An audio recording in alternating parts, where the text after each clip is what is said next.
ಜಾನ್ವಿ ಅವರು ಒಂದು ಮಾತು ಹೇಳ್ತಾರೆ, ಅಂದರೆ ನಿಮ್ಮಿಬ್ರದ್ದು ಲವ್ ಟ್ರ್ಯಾಕ್ ನಡೀತಿದೆ, ಸೊ ಹಾಗಾಗಿ ನೀವಿಬ್ರು ಸೇವ್ ಆಗ್ತೀರಾ ಅಂತ ಹೇಳ್ಬಿಟ್ಟು. ಜೊತೆಗೆ ಸುದೀಪ್ ಸರ್ ಕೂಡ ಹೇಳ್ತಾರೆ, ಹಿಂಗೆ ನಿಮ್ಮಿಬ್ರದ್ದು ನಡೀತಾ ಇದ್ರೆ ಒಂದೇ ಕಡೆ ಸ್ಟಕ್ ಆಗಿದ್ರೆ ಯಾರಾದರೂ ಒಬ್ರು ಹೋಗ್ತೀರಾ ಅಂತ. ಈಗ ಅದು ಟ್ರೂ ಆಗಿದೆ.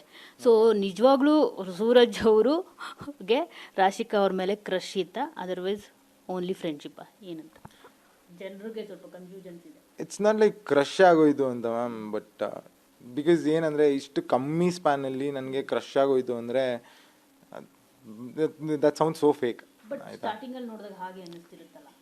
ಯಾ, ಸ್ಟಾರ್ಟಿಂಗಲ್ಲಿ ಗೊತ್ತು, ನಾನು ಮೇ ಬಿ ಹೋಗಿ ಹಗ್ ಮಾಡಿದ್ದು ಅದೆಲ್ಲ ಬಂದಿರುತ್ತೆ. ಮಾಡಿರೋದನ್ನ ಒಂದೇ ಅಲ್ಲ, ನೀವಿಬ್ರು ಒಂದು ಟೇಬಲ್ ಅಲ್ಲಿ ಕೂತಿರ್ತೀರ, ಈ ತರ ಕೈ ಇಟ್ಕೊಂಡಿರೋದು ತುಂಬಾ ಬಿಗ್ ಬಾಸ್ ಅವರು ಕೂಡ ತುಂಬಾ ಝೂಮಿಂಗ್ ಅಲ್ಲಿ ತೋರಿಸ್ತಿದ್ದಾರೆ. ಸೊ ಅದೊಂದು ಅಷ್ಟು ಇಲ್ಲಿ ಇವರು ಅಂದ್ರೆ ಜೆಂಜಿ ಕಿಡ್ಸು 4 ಡೇಸ್ಗೆ ಲವ್ ಆಗೋಗ್ಬಿಡುತ್ತಾ ಅನ್ನೋದೊಂದು ಟಾಕ್ ಎಲ್ಲ ಸ್ಟಾರ್ಟ್ ಆಗುತ್ತೆ. ಸೊ ಹಾಗಾಗಿ ನಾನು ಕ್ಲಾರಿಟಿ ಕೇಳ್ತಾ ಇದ್ದೀನಿ, crush love friendship? It was starting initially it was just pure friendship ma'am, ಆಯಿತಾ. ಬಿಕಾಸ್ ನಾನು ಒಳಗೆ ಹೋಗ್ತೀನಿ, ಬಿಕಾಸ್ ನಾನು ಜಾಸ್ತಿ ಜನ ಜೊತೆ ಮಿಂಗಲ್ ಆಗೋಕ್ಕೆ ತುಂಬ ಅಂದರೆ ತುಂಬ ಕಷ್ಟ.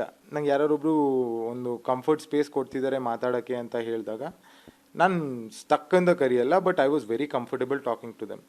ಇನ್ನೊಬ್ರ ಜೊತೆ ಮಾತಾಡಬೇಕು, ಲೈಕ್ ಹೋಗ್ತಾ ಹೋಗ್ತಾ I realise, I started to understand, okay ಇಲ್ಲಿ ಹಿಂಗೆ ಇದ್ದರೆ ಆಗಲ್ಲ, you need to mingle with everyone. But ಅದಕ್ಕೂ ಮುಂಚೆ ಏನಾಗಿತ್ತು ಅಂದರೆ, ನೀನು ಕಂಫರ್ಟೇಬಲ್ ಆಗಿದೆಯಾ, ನೀನು ಒಪಿನಿಯನ್ಸ್ ಹೇಳೋ ಟೈಮಿಗೆ ಮಾತ್ರ ಹೇಳು, ಬೇರೆ ಟೈಮಲ್ಲಿ ನೀನು ಯಾರ ಜೊತೆ ಮಾತಾಡ್ತೀಯ ಅವ್ರ ಜೊತೆ ಮಾತಾಡು. ಆ ಥರ ಝೋನಲ್ಲಿ ಇದ್ವಿ ನಾವು. ಸೊ ಕ್ರಶ್ ಆಯಿತು, ಇಮ್ಮಿಡಿಯೇಟ್ ಲವ್ ಆಯಿತು, ಅದೆಲ್ಲ ಆಗಲ್ಲ ma'am, it's not possible. Janhvi ಅವರು ಒಂದು ಮಾತು ಹೇಳ್ತಾರೆ, ಅಂದರೆ ನಿಮ್ಮಿಬ್ರದ್ದು ಲವ್ ಟ್ರ್ಯಾಕ್ ನಡೀತಿದೆ, ಸೊ ಹಾಗಾಗಿ ನೀವಿಬ್ರು ಸೇವ್ ಆಗ್ತೀರಾ ಅಂತ ಹೇಳ್ಬಿಟ್ಟು. ಜೊತೆಗೆ ಸುದೀಪ್ ಸರ್ ಕೂಡ ಹೇಳ್ತಾರೆ, ಹಿಂಗೆ ನಿಮ್ಮಿಬ್ರದ್ದು ನಡೀತಾ ಇದ್ರೆ ಒಂದೇ ಕಡೆ ಸ್ಟಕ್ ಆಗಿದ್ರೆ ಯಾರಾದರೂ ಒಬ್ರು ಹೋಗ್ತೀರಾ ಅಂತ. ಈಗ ಅದು ಟ್ರೂ ಆಗಿದೆ.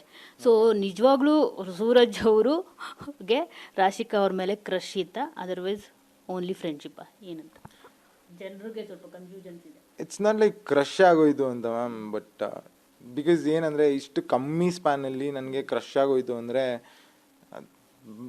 That sound so fake. But starting ಅಲ್ಲಿ ನೋಡಿದಾಗ ಹಾಗೆ ಅನ್ನಿಸ್ತಿರುತ್ತಲ್ಲ. ಯಾ, ಸ್ಟಾರ್ಟಿಂಗಲ್ಲಿ ಗೊತ್ತು, ನಾನು ಮೇ ಬಿ ಹೋಗಿ ಹಗ್ ಮಾಡಿದ್ದು ಅದೆಲ್ಲ ಬಂದಿರುತ್ತೆ. ಮಾಡಿರೋದನ್ನ ಒಂದೇ ಅಲ್ಲ, ನೀವಿಬ್ರು ಒಂದು ಟೇಬಲ್ ಅಲ್ಲಿ ಕೂತಿರ್ತೀರ, ಈ ತರ ಕೈ ಇಟ್ಕೊಂಡಿರೋದು ತುಂಬಾ ಬಿಗ್ ಬಾಸ್ ಅವರು ಕೂಡ ತುಂಬಾ ಝೂಮಿಂಗ್ ಅಲ್ಲಿ ತೋರಿಸ್ತಿದ್ದಾರೆ.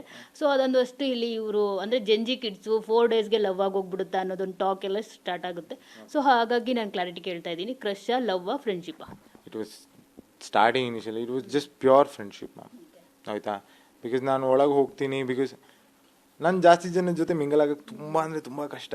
ನಂಗೆ ಯಾರೊಬ್ಬರು ಒಂದು ಕಂಫರ್ಟ್ ಸ್ಪೇಸ್ ಕೊಡ್ತಿದ್ದಾರೆ ಮಾತಾಡೋಕ್ಕೆ ಅಂತ ಹೇಳಿದಾಗ ನಾನು ಸ್ಟಕ್ ಅಂತ ಕರಿಯಲ್ಲ, but I was very comfortable talking to them.